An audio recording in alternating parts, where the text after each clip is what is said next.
Well, today I want to use several pieces of a puzzle. And to try to put together this multifaceted puzzle, if you will, into something that will bless us in a good way, help us in a good way, and help us to find our ability to be and to stay grounded in any situation, in any circumstance. If someone were to ask me, what is one of the most potent and powerful and profound verses in the Bible? For me, I think it would be Psalm 46, verse 10. For here we hear and receive a mandate, a statement of truth of what is, that has nothing to do with any religion, any creed, any tribe, any nation. It is a universal truth that speaks to all of us on a spiritual journey, regardless of whatever religion or denomination you may feel that you are affiliated with. Be still and know that I am God. Be still and know that I am God. Such convincing words from the pen of the poet. Now, when you look at that psalm, the contextual entirety of that psalm,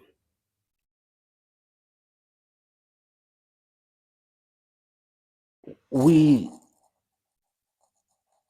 are found ourselves drawn to that assurance as the poet has been speaking in the earlier verses of the psalm, and about the trouble in the land, of the conflicts between the nation and warring tribes. It speaks of violence and hostility that the people are experiencing in the chaos of war, a time of unrest, both physically, politically, and socially. And then, in the midst of it all, comes the mandate, like the answer to the question, what do we do next? What do we do now? What, where, and how do we discover and restore peace to the people and to the land? And Creator's answer, very simple: be still and know that I am God. I like and appreciate the translation that comes to us from the First Nations interpretation of the psalm. The wording of Psalm 46 is exquisite, saying, fight no more, be at peace, and know that I am the great spirit of all tribes and all nations. And they will highly honor me through the earth, grandfather, chief, of spirit warriors stands with us, and the Great Spirit protects and defends us. Now, note, if you will, that this is an action verse, a verse that requires activity, a verse that requires something of and from us, action, doing, being, behaving, acting with intention. We simply must be. Be still and fight no more and be at peace. We must know and know that I am God. No, he says that I am the great spirit of all nations, a state, a place, even in the midst of chaos, where we find the elusive question, where is peace in the midst of it? And how do we know and trust that?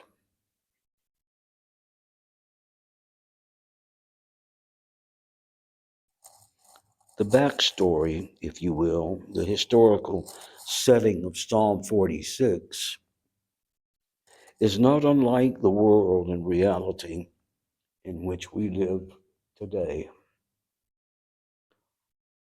War, violence, hostility surround the people of many nations, and many are perishing. And those that are left behind are suffering, and not the result of individual choices. Harshness and violence, division over politics, politicians, and policy are spilling over into our nation's cities and states in unprecedented terms. Our people are divided. Many are angry. More are upset. And the division is playing out in our city streets, our schools, our universities, the Grammy Awards, and now into the arena of the Winter Olympics, too often laced and fueled with disruptive and violent behavior. And such was the political climate of Psalm 46, wherein, and like now, we are given the instructions, we are given the directions, the steps to securing peace in the middle of conflict. Be still and know that I am God. This too is the climate into which the venerable monks have chosen for their walk of peace. The event and experience of the physical walk is ending next week. At 1 p.m. on Tuesday, February 10th, they are expected to arrive at Washington National Cathedral for an interfaith ceremony. And on Wednesday, February 11th at 2:30 p.m., the Walk for Peace will arrive for a peace gathering and concluding ceremony at Lincoln Memorial. I rather doubt that that has been detailed and arranged in any other way than on purpose and through well thought out intentions.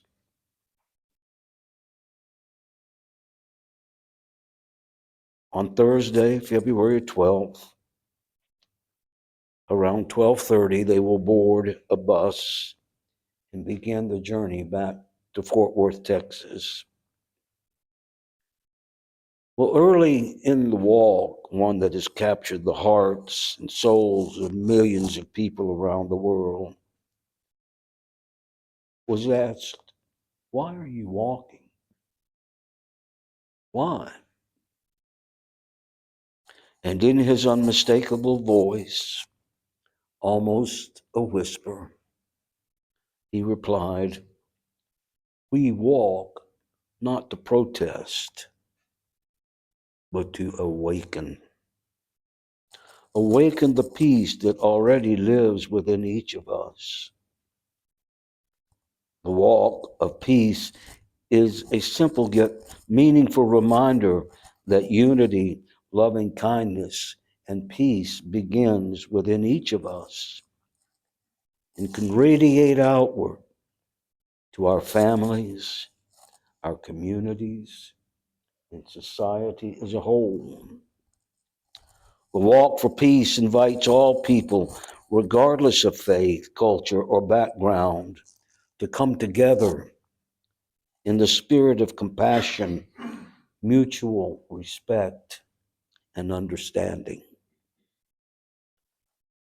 Our walking itself, he said, cannot create peace.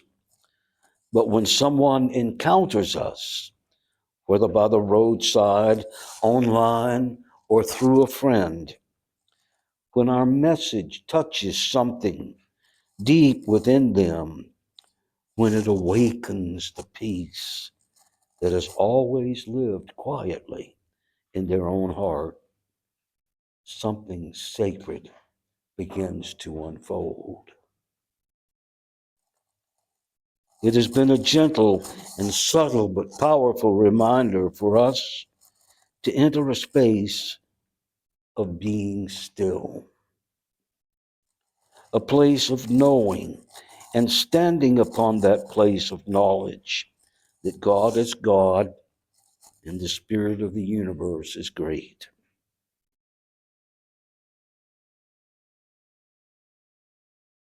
It is this place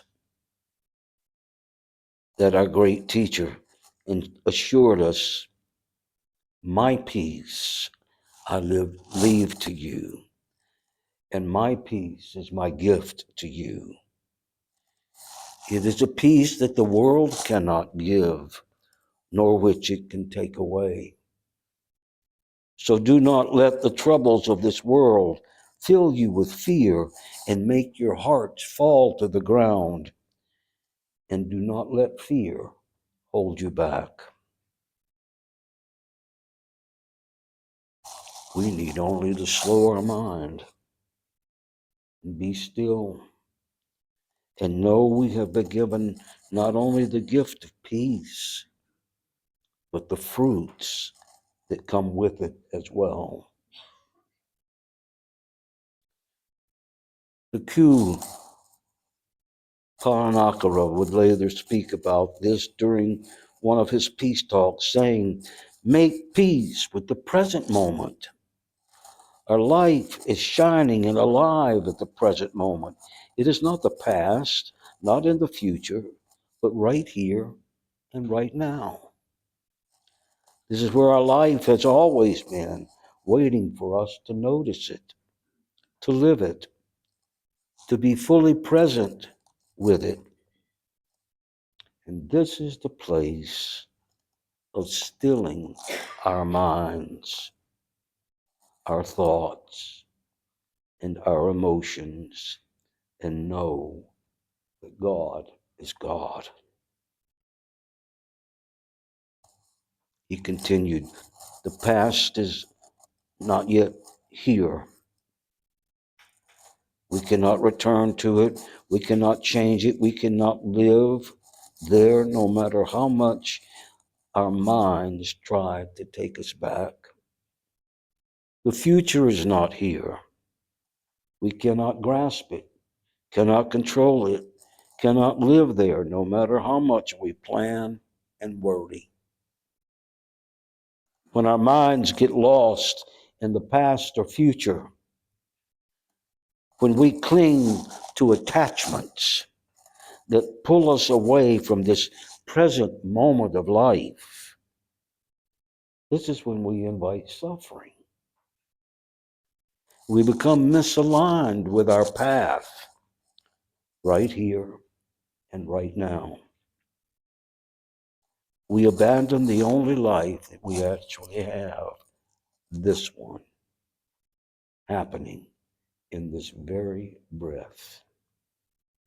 And in that abandonment of the present, we struggle, we ache, we feel disconnected from our own lives, like we're watching from somewhere far away instead of actually living it.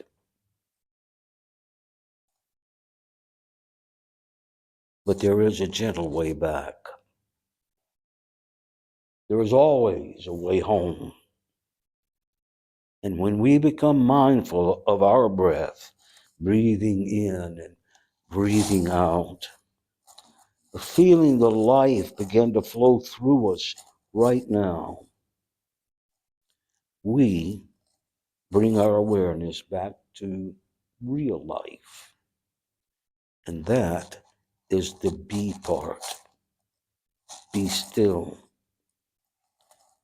And when we pay attention to our actions with presence and care, we align ourselves with that moment, with this past, that we're actually walking in the now. And that is the knowing part. When we do this, something miraculous begins to happen. We find that peace begins to reveal itself, not as something that we have to create or earn, but as something that has been here all along, waiting for us to come back to the present moment where it lives.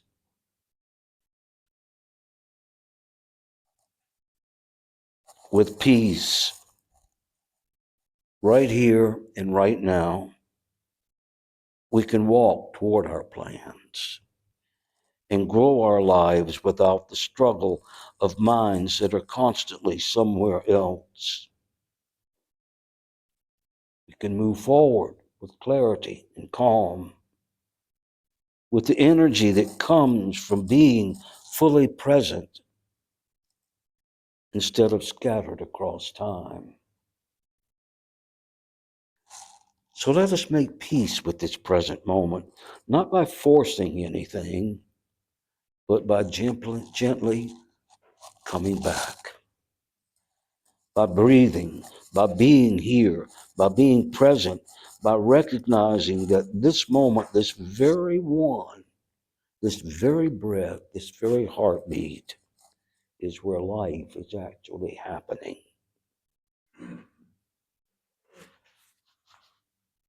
So may we all find our way back to the present moment. May we live lives that are here, not the ones that we've lost or the ones that we're anxiously waiting for. And as it is said, may you and all beings be well and be happy and be at peace. Returning home, returning to a state and a place of peace is really such a simple thing when you think about it. But us two-legged beings keep things scattered and smothered and covered like an order of hash browns from the Waffle House. Now is a time of letting go, a time of surrender of ego and pride, a place that begins with humility and ends in love, the seven sacred teachings. It is a time to breathe, to be still, and to know that the Great Spirit has all things, all people, all beings under his watchful care and concern and goodness. It's a time to remember the story that says when we put the man back together, the whole world falls into place.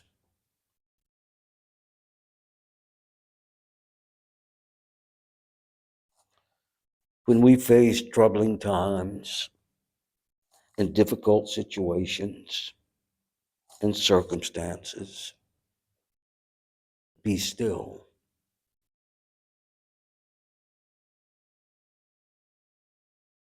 Be still and know. Silence the monkey mind. And if yours is anything like mine, it's more of a gorilla mind than a monkey. Slow down, be still, and know. Know that Creator is helping us with our problems and troubles and circumstances. Know that our problems and troubles and challenges have no power over Great Spirit. Be still and know that I and we are the perfect children of Creator. Be still and know that we are fully empowered to inherit the kingdom of heaven. I am convinced when we do these things, all of the truths, being and knowing, will fill the container of our lives with loving kindness, of unity, of mindfulness, of compassion, of forgiveness and peace. And in the end, that really is what matters most. And this practice will lead us to a more joyful life. Be still and know. Oh. We come now to our altar and our time of prayer. And when and as we come today, let us be mindful